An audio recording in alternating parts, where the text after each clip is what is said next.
or the whoever that came in, because I'm inclined to believe, like Dr. John Henry Clark stated, no group of people came into Africa to help Africa. Everybody came to take.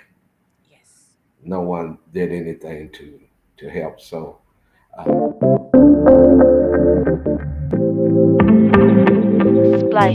Before we get to the end, let's start from the beginning. that sounds great. Yes. So, Negus Rudison Imhotep, doctor for that matter. Welcome to the Nana Yeboaa podcast. Thank you. I am going to tell you what caught my attention. Redemptive redemptive spirit and cultural memory specialist. I say, hey, what is this? It is me. That's who I am. A culmination of 60 years of research into knowing about who I am as a black man, as an African, that who is a descendant of African from the West Coast that landed here in the Western world. The only reason why I'm speaking English is because I'm in North America. Because if I was in the Caribbean or Central America, South America, I might be speaking Spanish, Portuguese, or another language. So I know that I'm African. I was just born in America. Thank you. Thank you.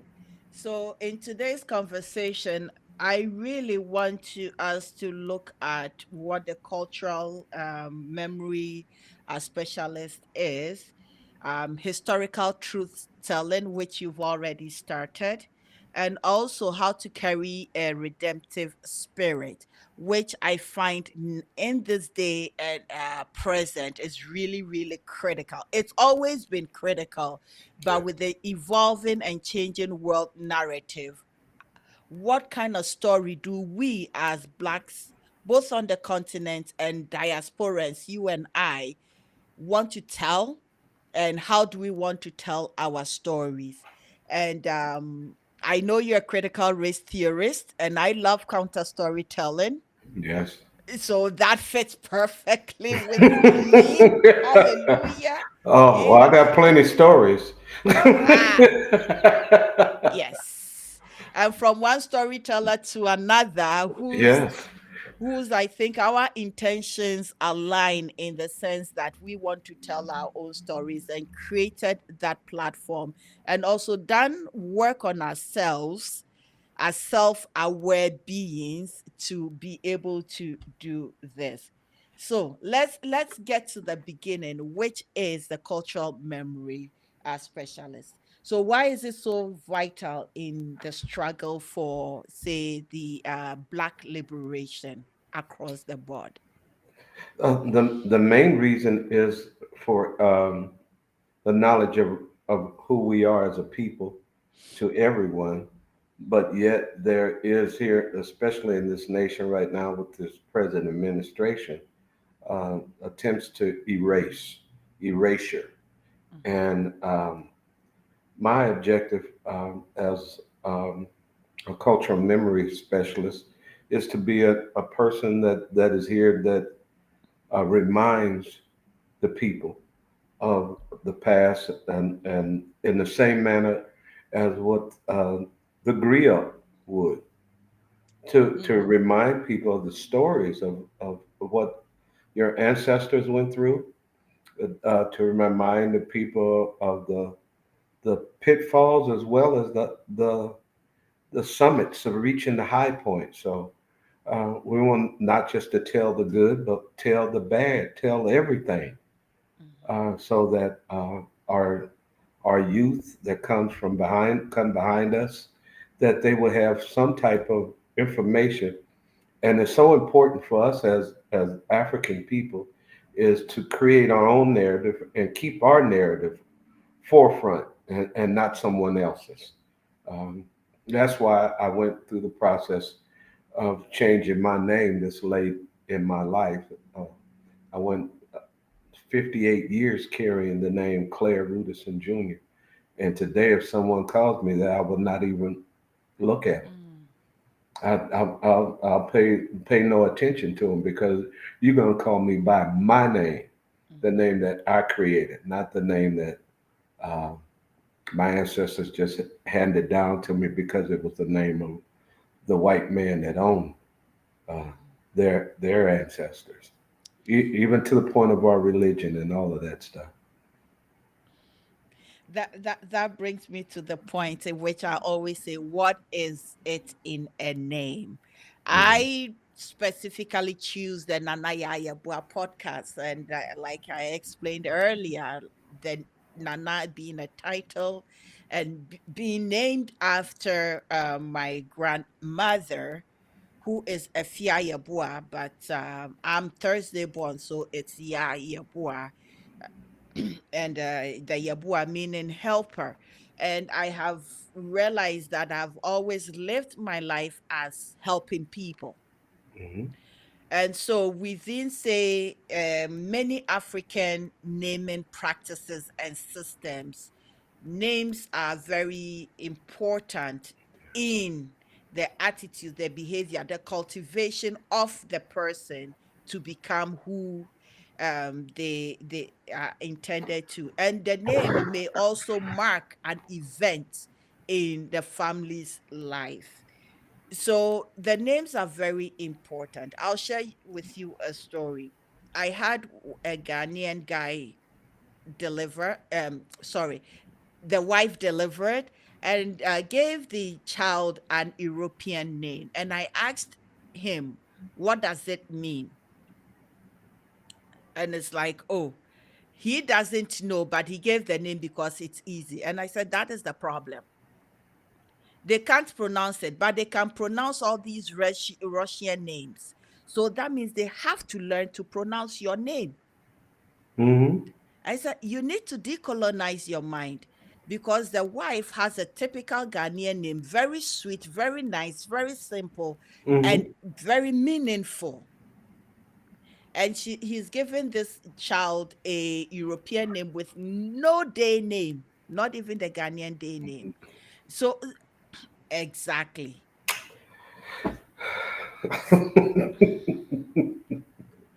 Need to hit him on his hand for being a bad boy. So that brings me into the conversation of,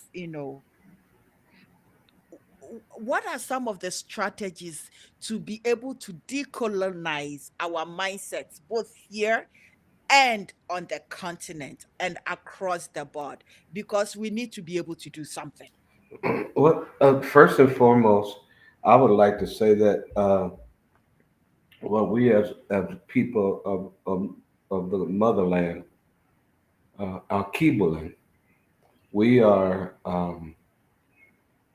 we need, in a sense, to come back to the realization of who we are, because especially I was talking to a young man just 2 weeks ago from Cameroon, Mhm. and he's an IT professional with one of the universities here, and in his early 20s, no, I mean in his early 40s, excuse me, in his early 40s, and we got into a deep conversation over coffee, and I brought up ancient Egypt, ancient Kemet, and this young man, born and raised in Cameroon, thought that the ancient Egyptians were Caucasians,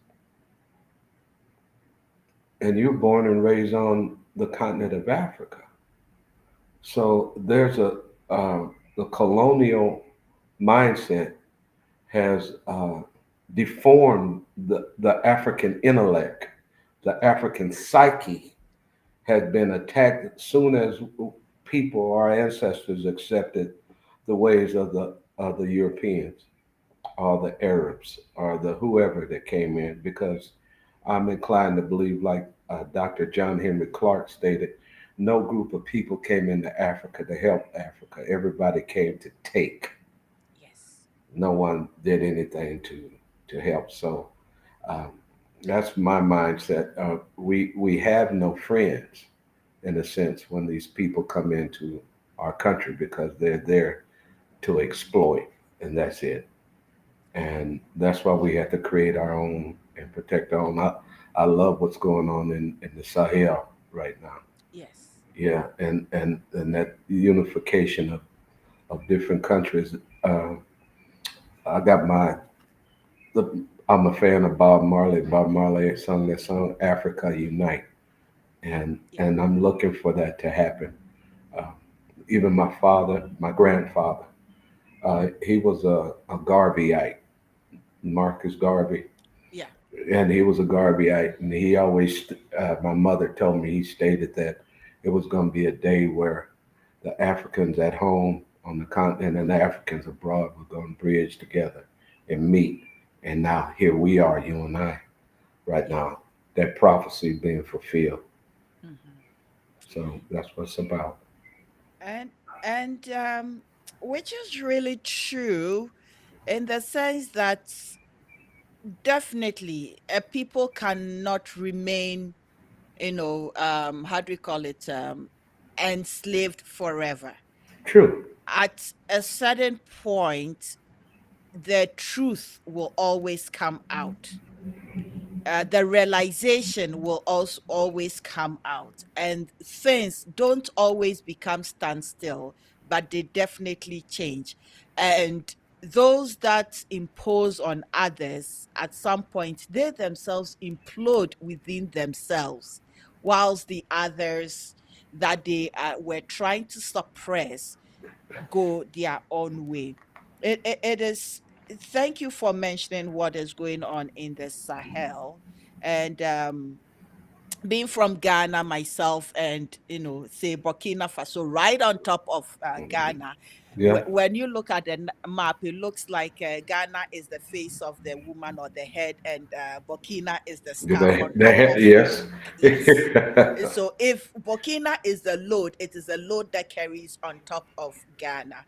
And I've always said I'm not political, but then I changed my mindset to being political, because understanding that being a black woman, for the fact that I'm a black woman, my body is political. My Oh, hair is political. absolutely. Yes. So this brings me to the conversation of, say, what is this guy's name? Langley, the US general, Hmm. concocting, and I'm using the word concocting deliberately, is that Ibrahim Traore is hoarding gold and utilizing it towards the junta and everything. Mm. Now my people say, now your business. No That's be your absolutely. business. That's it. That's it. My father, my deceased, my dad, he had a famous saying. He said, "You have 6 months to take care of your own business, and half a year to stay out of mine."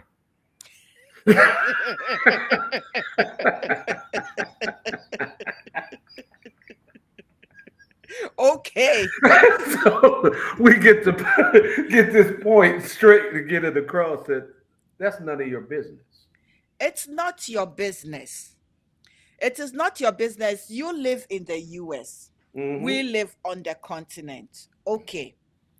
If you The reason why, as a person from Ghana, it is my business, is that when there is insurrection, Yeah. it is my people Hmm. that are going to suffer. Yes. If there's insurrection in Nigeria, Togo, Benin, it flows into Ghana.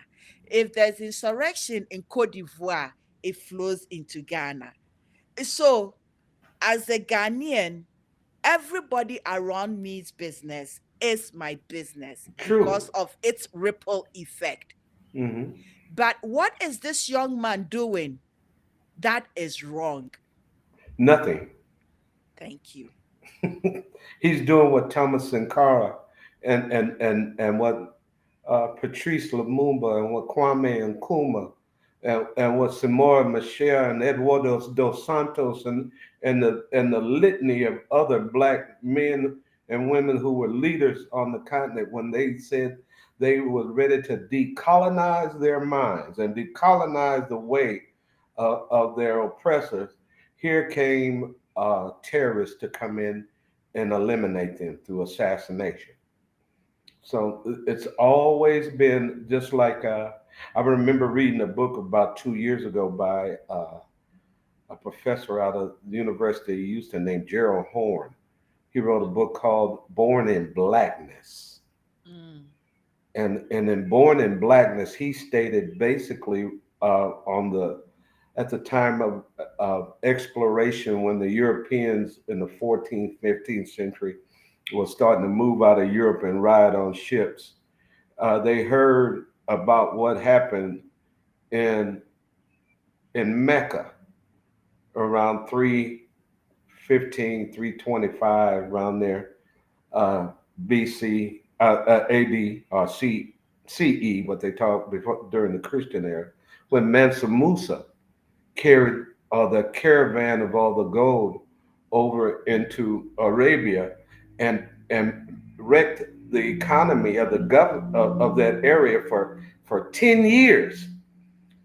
They weren't looking for salt and spices and silk. They was looking for gold. Gold. And Yes. I saw just like 2 weeks ago in Uganda. You saw the big thing that happened in Uganda that about 100 miles northeast of Kampala. They found in a quarry and dug a quarry, and they found that right there in Uganda that they have 12 trillion metric tons of gold in that core, just in that area. 12 I, trillion tons of gold. So you know the thieves are on their way to Uganda. yes. Yes.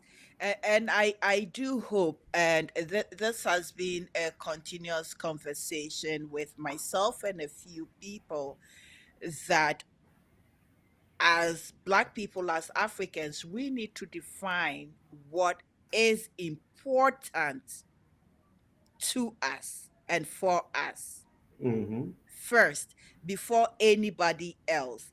And I'm glad to say that, at least from what the news from Ghana is saying, is that they've cut down the IMF debt within 5 months to about from to about 70%. Basically, they're paying off because they restructured things, took the restructured the licenses of international gold miners, that if you don't go through the government, it's not working. So, which keeps us taking care of our gold, our mineral resources, and also of our cocoa and everything. And Yes, I'm of the opinion that if the cocoa is not helping, forget about it and grow food, because you cannot be in such a country and be hungry. that's true. Well, that's what colonialism did, because the neighboring the countries that came in and colonized had them to produce products that they needed, Yes. that they could produce and take these raw resources and bring them to their country so that they Yes. could manufacture and make money off of it because they're stealing it at the price Yes. what they're getting it for over in Ghana anyway. You know, Yes. so the thing is, there's no such thing as fair trade. There needs to be fair trade if you want to operate. But Hmm. those who control the trade tell other countries what they want, what they're going to pay for.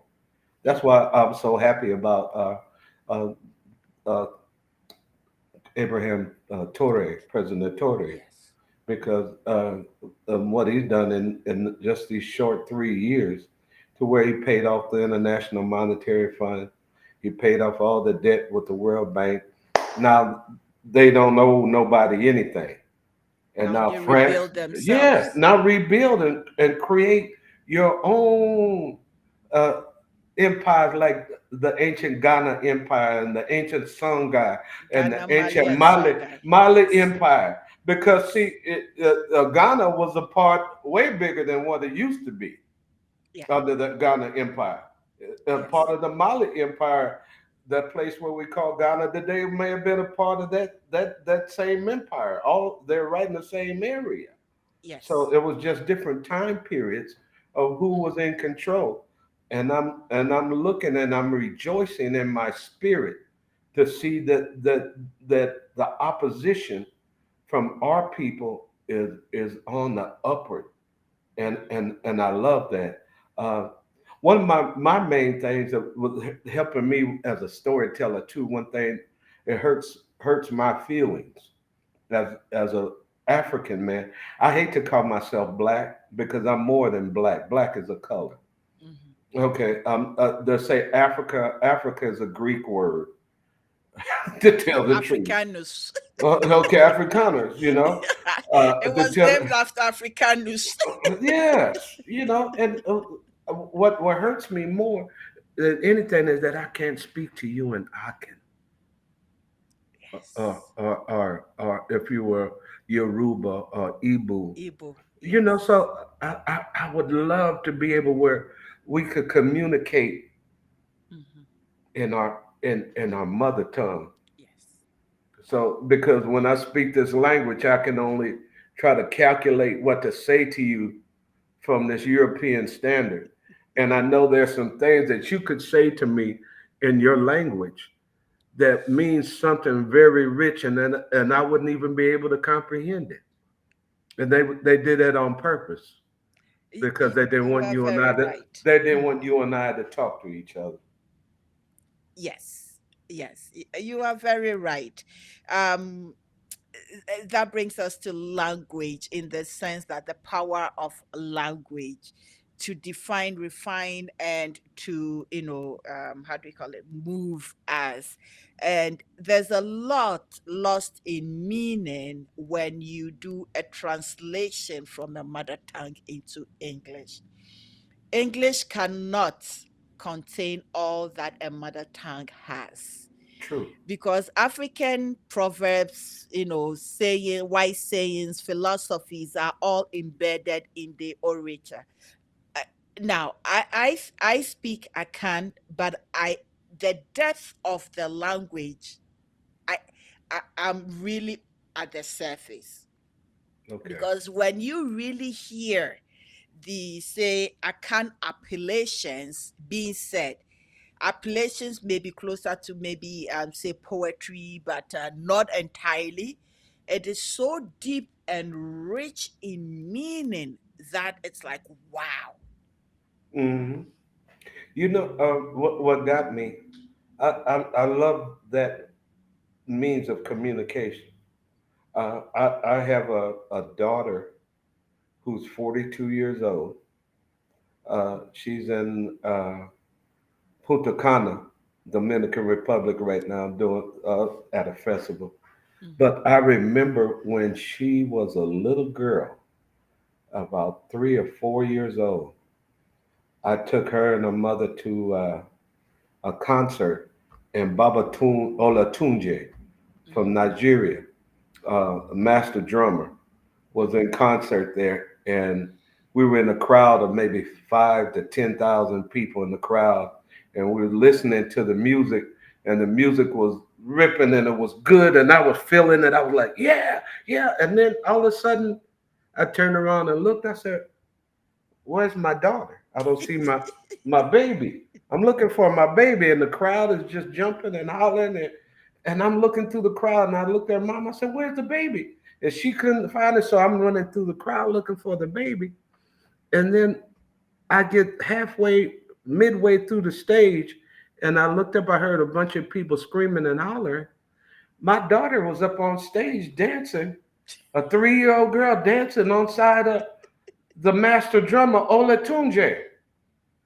And my wife said, "Oh, get her down, get her down." I said, "No, leave her alone.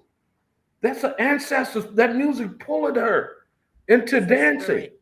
The Hmm. spirit." Yes, I said, yes, "No, yes. no." And out of all of my children, she is the most spiritual child that I have. Hmm. Hmm. It's there is a lot that we need to get back to. So Yeah. as we're talking about spirit, hmm let's get to the term redemptive spirit. Yes. I came across it on your platform, and it's like, ooh, redemptive spirit. Mhm. Hallelujah. Amen. Yes. So, what does it mean and how does it reflect in your work? Well, from the my spiritual upbringing, even Yeah. though I was really focused in the Christianity, I was born Hmm. into that. But the thing was, I was ordained as a minister in the Pentecostal church, and I pastored. Okay, I pastored for 20 years. I was a Oh, wow. okay. I was a assist. I was another pastor for another denomination. But today, I can say, from my understanding, I would prefer to be known as a follower of Orisha because that is connected back to where my people, our people was. It was the closest thing that I knew for me and for my understanding, because I'm sick and tired of this Eurocentric viewpoint on what what religion is. Period. Because in all essence, religion started on the continent because we were the first people on this planet, and it's because of you, Mama Africa. It's because of you, Mama Africa. It came you were the first to birth us, and that's why I look at I'm starting leaning more towards the matrilineal Matrilineal. matriarch, Yes. because Yes. it's we've been the Europeans made father, in Christianity they say Father, Son, and the Holy Ghost. What happened to Mama? How the hell did the son get here without a mama? Daddy just couldn't do it by himself. We need mama. That's true.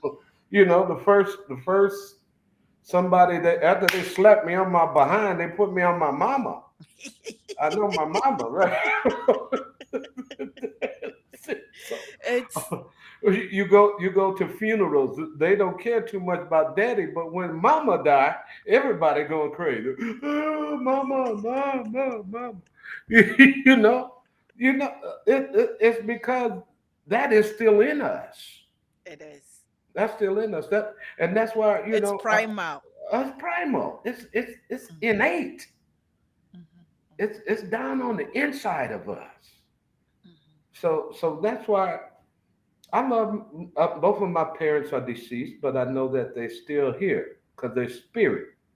We mhm, spirit people, mhm, and I always say that because it was my mother that put that in my head. mhm, My mother, she passed about 2 years ago. mm. She had a brain aneurysm Yes. and two strokes within an hour, and the doctor said that she wasn't going to make it through the week. My mother lived for 18 years.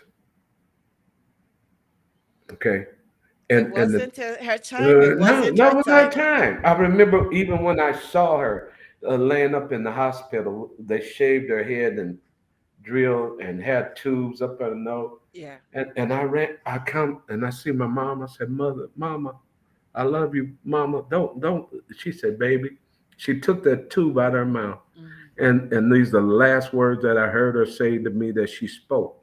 mhm. She said, always remember, we're spirit people. We're Which is spirit. true. Yes. Very, very true, down to the core. Yes. And I say this in the sense that within the, say, Akan philosophy of Okra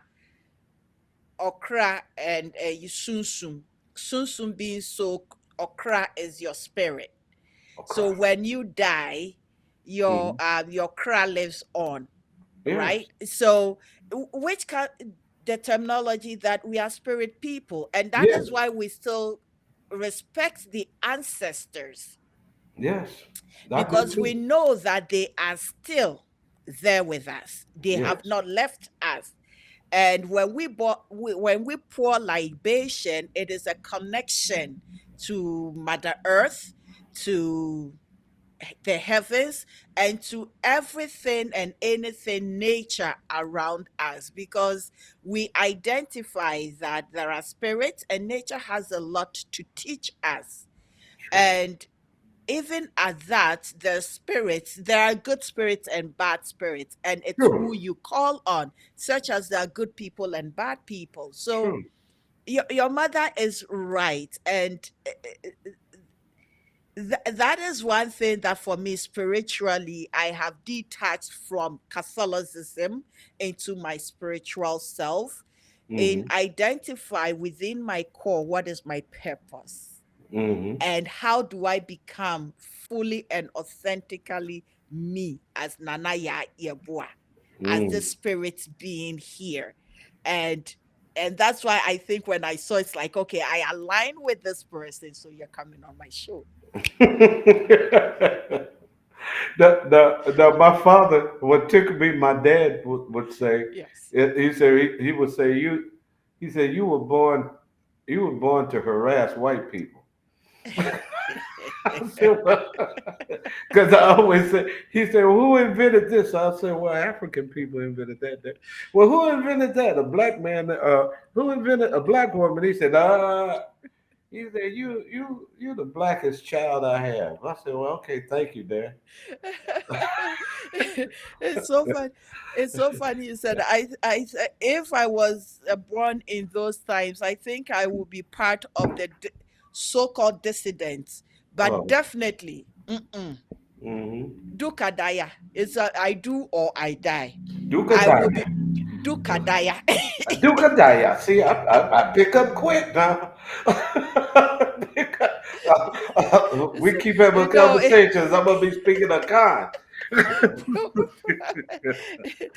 because Dukadaya. no, it's not possible. Mm-hmm. Definitely not possible. So let's speak about critical race theory. Mm. I know it's under heavy attack in the United States, in the US. Can you break it down a little bit?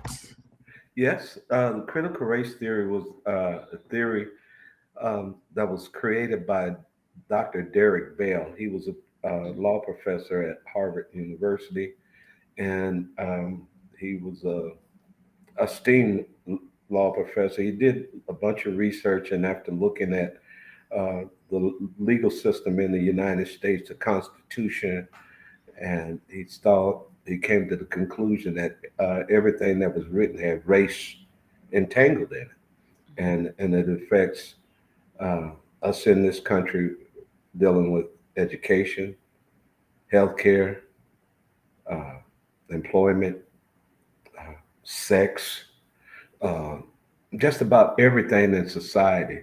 That this in this particular society, because it was created by Europeans for Europeans, it wasn't created for uh, people who they didn't even consider a people, Mhm. because they labeled us as 3/5 of a human being in this country. And how in the hell am I a fraction of a person? Which is, you see, when somebody has control to write their own narrative, that's just what they do. Mhm. And the critical race theory is, it was nothing new to me. It was happened to be a theory that I used for my dissertation, and it made sense to me looking at what my dissertation was surrounding. The title of my dissertation was hiring nonviolent African American male ex-offenders, a phenomenological investigation on Mhm. employment discrimination. And Mhm. the thing about it, my mother was Mhm. a politician, Mhm. and my father was a preacher. Okay, my mother worked with the Houston Area Urban League. She was the chief operating officer from 1973 until like 1984. Oh. And, but I know the Urban League was all about equal employment opportunities Mhm. for our people, because uh, black people weren't considered lazy our Africans in America weren't considered lazy until they had to start paying us. Yeah. Because when we worked for free, we made our everything for the help to build the whole global economy. You know, off the sweat and of our ancestors. You know, I just critical race theory just made me look at things the way they are and not the way they claim they should be. Mm-hmm. Because I told my wife and I tell other people when they ask me, they said you just so tough when you answer. I said the truth hurts, don't it? You know, Mm-hmm. I'll just tell the truth. Well, I'll tell the truth, and if you can't handle it, that's your problem. But Mm-hmm. and I have a awful lot of enemies.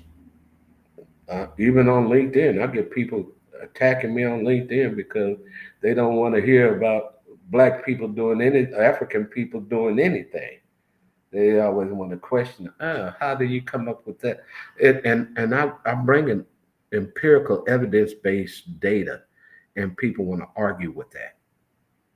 You know, you're arguing with facts, not just something that came off the top of my head or some ideal I had, but what the facts state. You know, it's quite an ordeal, especially here in the middle of the Midwest, where we only have 4% black in the entire state of Iowa.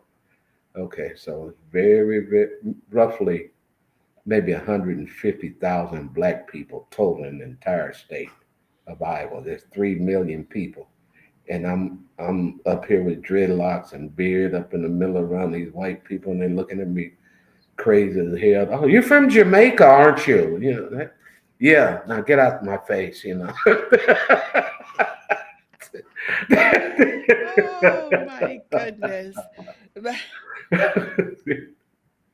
uh, uh, it's so amazing. Years ago, I was at an event, and this white woman came to me that, oh, we are going to Africa, we are going to Ghana. When she started, we are going to Africa, I said, which of the countries? Yeah, 54 different ones you can pick from. Oh, we are going to Ghana, and we are going to help, help the women and educate them so that they can become independent and work from themselves and etc. And I said, thank you. I said, Madam, do you know the history of women on the continent of Africa? Our problem is because of your people, white men coming, patriarchy. Hmm. So please don't tell somebody like me who is from a matrilineal line, who knows her history. You are going Hmm. to show me how women can become independent. Ain't that nothing? I said, Don't go there, please." So that was the beginning and end of the conversation, not Yeah. knowing that there was another lady, Ghanaian woman, who really knows me. And it's like, this woman, if you are going to talk to anybody, is this the person you are going to talk? Oh, that's sweet. Walks into the line of fire. Be- Yes. eh, because Nah, nah. and that is the sense that they're going to save us. Mm. But what is the source of our problem? And as it's like a CRT, critical race theory, counter storytelling, we need to be able to tell and retell our stories Yeah. Yep. on and on and on. Yes. Yep. The story is that we, when we tell our stories, we erase that self hatred because the system was taught to teach us to hate everything that's African. Nothing from Africa is good. Everything I saw on TV as a little boy, I would see if it was Africa, it was a white man swinging through the trees on a rope, hollering, "Ah, Tarzan, here comes Tarzan," and all the people run. Oh, here comes Tarzan. And one white man come into a village and just throw all the men out the way. I'm like, what the hell? I know somebody would have had a knife or something, just stick him over the top.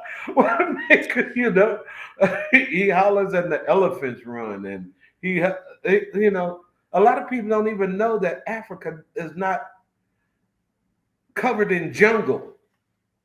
They think I had some of my friends from West Africa come, and I heard some ignorant Black African Americans Oh ask, "Well, yeah. where do you sleep? Do y'all sleep in trees? Do you know?" No, I sleep in my house. I sleep in my bed. That's where I I sleep. don't blame them. The reason I don't blame them is the stories they've been told. And they also, Sebu. God did not create us stupid, but some Yeah, people have chosen to be stupid. Pardon my French. But they have chosen not to do the research. What they hear is what they repeat. yeah, that's They've not true. done the research before. And I know that in history, the Akans, most especially the Ashantis, when Europeans came to the Ashantis, the houses were in rows. There were story buildings, 1 story buildings in there. People were not naked. Yefra kente, the same kente that is all around the world today, Mm-hmm. came from Edreso. We were knitting. So when it begs the question is that we had we had toilets, we had sanitation, we had things going on. Mm-hmm. But if I look at Ghana today, say my village today versus when I was growing up, the village was cleaner than today. That many of us say we've gone to school, we have sense. Well, that's And I interesting. will rest and I will rest there. You know, make me shake my head. You know, and I'm just still looking at your name, Nana, Mhm. and I have never been on the continent of Africa, and I not physically, but mentally and spiritually, I've been. I go to Africa anytime I want to, and because I know it's in me, and even with when we were talking earlier about that name change, that was so important to me because my name Negus, just like your name Nana, is a Mhm. title. Negus, the Ethiopia. Mhm. The Negus was the king of Ethiopia. Mhm. Uh, my middle name is a name that you're quite familiar with, Sankofa. Sankofa. Sankofa. Yes. Go back. I have a Sankofa statue Yes. at my house, and when I first saw the movie, you saw the Mhm. movie Sankofa by Yeah, a long while ago. yeah, Yeah. yeah, by Haile Garima. He was from Ethiopia, but he Mhm. went to school at Howard University, and he was Mhm. uh, took broadcasting, and that movie just made a change in my life when I saw that Mhm. movie because it made me think. I said that Alex Haley. I met Alex Haley back in 1979 when I was in school at New Mexico State University, Oh, and wow. he came to our university to talk about uh, the movie Mhm. Roots because Roots had come out I Yes. think right around in the Yes. mid 70s, Kunta and Kinte. yeah, Kunta Kinte Mhm. and Kizzy, his daughter, Mhm. so I always had this mindset to journey. Mhm. What brought me to this was my parents, and I'm gonna tell you the story because in the mid 1960s, I must have been about 5 or 6 years old, and we had just come from church on a Sunday. My mother had a beautiful dinner. We ate dinner at the table, and after we ate dinner, we cleaned up and we came to the living room and sat down and watched 60 Minutes with Mhm. my mother and father. And they were showing the civil rights and they were showing the dogs biting people and water hose and they throwing women in the Mm-hmm. police paddy wagon. And after the show went off, I looked at my dad and I Mm-hmm. said, "Dad, it's not our fault we're Negroes." He said, "What?" I said, "Dad, it's not our fault that we're Negroes." It's true. And my dad got up and he snatched me by my collar. He said, "Boy, you be proud to be a Negro." I Mm-hmm. said, "Why?" And my father started crying right in front of me. Mm. And that next day, my father and my mother went out and they went and purchased some encyclopedias by Ebony called the Negro Encyclopedia. Mm-hmm. And from that day, when they brought those encyclopedias home, that was my library where I just dug. And I wanted to know more and more and more and more Mm-hmm. about about Africa. I wanted to know more and more. And then my parents opened up their house to exchange students from Mm-hmm. Africa. I remember meeting as a child a man named Jean-Baptiste Yangu. He was from Zaire, which present-day Mm-hmm. Congo, you know. Congo. And I met another brother from uh, from Nigeria named Omowale. Omowale, and from there, I always heard them telling me stories about Africa, and I was like, oh, I I was they thought I was a nerd because I carried a bunch of books around and read a lot, but I was an athlete too. I played football, ran Oh. track. Yeah, I played college American football and ran track. I'm not the biggest guy in the world, but I was a little fast dude. Back in the way that pew, I'm gone. Get out of the way. Bless me. No, Yes. bless you, sister. Thank you. I'm gonna give you your blessings. You my sister. Thank you. I appreciate. I appreciate. I appreciate that. There is so much, that the world needs to know, most especially our brothers and sisters, both here and in the diaspora and back home. And you did talk about the civil rights movement, and so I want to tie in the civil rights movement and Pan Africanism Yes, and the say the redemptive spirit that it enabled in, say, people like Dr. Kwame Nkrumah or Sajifo Dr. Kwame Nkrumah, as yes, that's the correct notation, or Sajifo Dr. Kwame Nkrumah. Osajifo. Yes. Yes, It- yes. ca- I have a good friend named Osajifo here right now from Ghana. Yes, yes, yes. So, in your view, how does that, tie in or work together? Well, looking at Dr. Nkrumah being the brilliant mind that he was, um, he went to school here in the United States at Lincoln uh, University in Pennsylvania, historical black college, and he was one of the most brilliant thinkers of his time because he knew that from his standpoint and what he had observed was that uh, outsiders came in to take over, and it's time for uh, Africa to come back to her glory, Hmm. come back to to the age of above and beyond what has been done already. Because I'm inclined to believe some of the most brilliant people in the world is on the continent of Africa, Yeah. and some of them, maybe some of the craziest people in the world are there too, because Yes. everything comes from there, from its origin. So There's a huge diversity of yes, yes. humanity on the continent.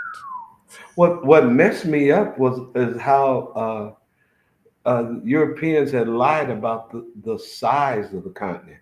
Even on their maps, the maps make it look like Africa's not so big. Hmm. But when you look at the kilometers, how many kilometers are square kilometers Mhm. that continent is, it is humongous. I looked at the distance from Beijing, China, uh, to Paris, France, is the same distance as going from Tunis in Tunisia down Mhm. to Cape Town, South Africa. Africa. Mhm. Same distance, 10,100 and something kilometers. The same distance, and you went through two different continents. You went Yes. from Asia, I mean, from Far East, and came to Europe. And then you come from Africa to Africa, and you haven't left Africa. It is definitely a huge continent with a huge diversity of Yes, people, languages, cultures, resources, everything. resources, everything. If you're looking for the shortest person, go to Africa, you'll find. If you're looking for the tallest person, go amongst the Dinka, South Yeah. Sudanese, you find Yes, the 7 footers and whatnot. You find the pygmies, you find the tallest, the Bantu, but Batwa, Batwa, Batwa. Batwa. Okay, Yeah, yes. those are the pygmy. The pygmies, Yeah, yes. pygmy is a negative term that the Europeans put on Thank you. I am corrected. Thank you. Yes. So we do have a lot, even as the continent with its diaspora here, to really connect as much as possible. Let's come to what is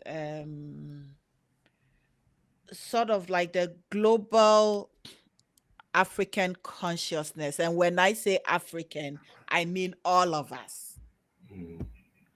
whether on the continent or migrated recent or forcefully migrated centuries ago.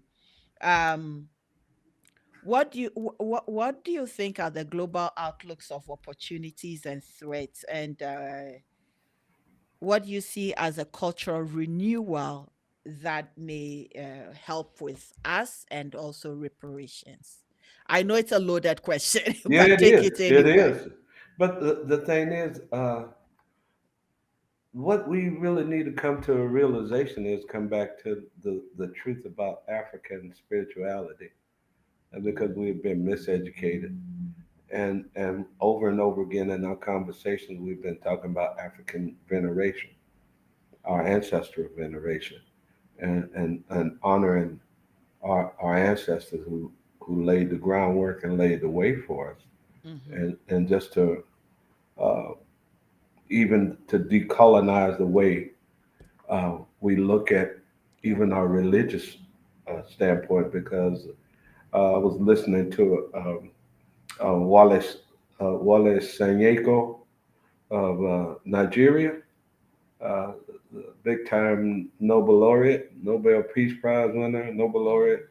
He always talked about traditional African religions versus European Mhm. religions of Christianity, and how Christianity and Islam came in and was almost, in a sense, forced upon people in Yeah. comparison to the traditional religions of Africa. It wasn't evangelical, and they didn't push, and because you don't think the way I think, I'm not ready to kill you. Mhm. Because the Abrahamic faiths Mhm. are the reason why the wars are going on right now on this planet. And we Yeah. see Israel just bombed our Iran. Iran Yeah. last night. So World War III has been going on for the past 2 years, and people not just waking up to the fact that that's what's going on. Hmm. Eradi hu yɛ mmɔbɔ. We are, And give me the meaning of that. I want to hear I what said, that. Lord have mercy on us. Say it again. Ewurade. Aruade. Yes. Ihu yɛ mmɔbɔ. Iyume mobo. Ehu Ehun yen ye mobo. mobo. Yes. Omube yobo. Obo. Hey, already mewu. Mhm. No, no, no, no, no, no. I'm trying. You are trying. You are trying. That's I have to get that That whiteness out of tongue. my tongue. Get the European out of my tongue. Yes, it's like when you said Yoruba, it's like no, Yoruba. Yoruba. You Yes. see, and then There's the rhythm. yeah, Yoruba. Yoruba. Yoruba. Yoruba.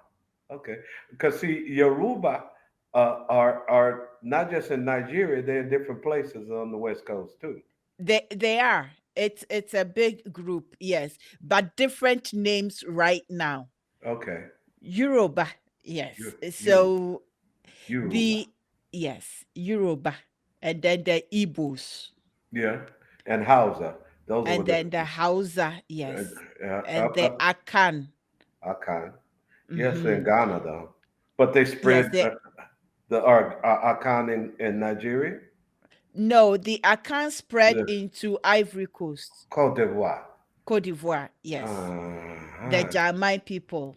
They Okay. were led by a woman, Abla Puku. There's a whole narrative, there's a story Okay. in that.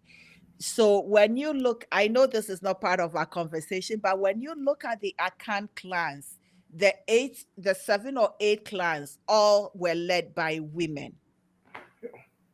That's Yes, cool. our clan systems. So this group was also led by a woman to the Cote d'Ivoire. The woman sacrificed the child for them to be able to cross a river and led her people to safety in that place. There's a long story to it. Maybe one day I'll tell that story. So Uh, you have part of the Asantes in Cote d'Ivoire, Cote and d'Ivoire. yes, yes, called the Jamai. So the right, we say Ashanti, Ashanti. It is not the right name. Asante, Asante. yes. Asante. Asa inti. There are 2 words. Asa inti. Yeah, Asante. Asa is war, inti is together. A people brought together because of war. Asante. Okay. Asante. Mine is the mine is, what is the best way to describe Omai? Omai is sort of the Ashanti nation. Yes. Okay. So there's a lot of corruption of English in traditional languages. Hmm. And so we've lost a lot of the true meaning of the words we use as well. That's cool. Ah. I just thank you. Dr. Negus Rudison Imhotep, yes, say Titi Wobika, Titi Wobichre. The past has a lot to say, and the past has a lot to teach. Yes, it does. Yes. And it's also said that when an old man dies, a library is gone. Mm. So the more reason why I needed to have this conversation with you and tease your brains and also hear your stories is that when you are no longer, what do you leave for us who are following you?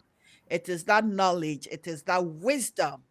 That is why we, the children, sit at the foot of elders to learn from them. So we don't repeat the mistakes of the past. So true. Yes. On that note, thank you so much for I coming on to the appreciate you. Nana Yeboaa podcast. Thank you for sharing your knowledge, your wisdom, your experiences with us. I think we've not even scratched the surface, so we'll come back and dig deeper, do a deep dive down the road. And also, I want to say that thank you for reminding us that memory is not just about the past, it's a living force that shapes our freedom, our collective freedom as children of Mother Africa. So, thank you. Thank you so much. In the Amharic, you would say from Ethiopia, you would say Amaseganalo, Yeah. Among the Eritreans, if you Mhm. speak in Tigray, you would say Yakinyele, Nyakinyele. and Okay. with what's it? My brothers and sisters over in Kenya, amongst the Swahili, but there was Nzuri that Missouri, or Asante Sana, Jambo. Jambo, Asante Sana. Asante Sana. Yes. And amongst the Akan, we say Medase. Amongst the Gas, Oyiwadon. Amongst the Ewes, Akpenami. Thank you. Oh, I feel so happy. You just made my day. Now I'm gonna find some. I'm gonna go to my African restaurant on the west side of town and go get me some pepper soup and some fufu. Ah, if you Ah. were if you were very close by, I would say come tomorrow because everything you've mentioned you will get from my kitchen. Oh my God! With the yam, pounded yam. Oh my With God! pounded yam and vegetable. Yes. Oh my God! Oh, that's good eating. That is called original soul food. Yes, indeed. And Iguzi. Oh my God! I love Iguzi. When you finish, you see that your ancestors have resurrected in you and you Yes. feel like a complete human being. Ah, that's amazing. I'm ready to fight a lion. Yes. Guys, until next time, please Yes. remember the truth is not hidden, it is remembered. So stay rooted, stay bold, and stay free. Emancipate yourself from mental slavery. I appreciate you all and thank you. Nothing.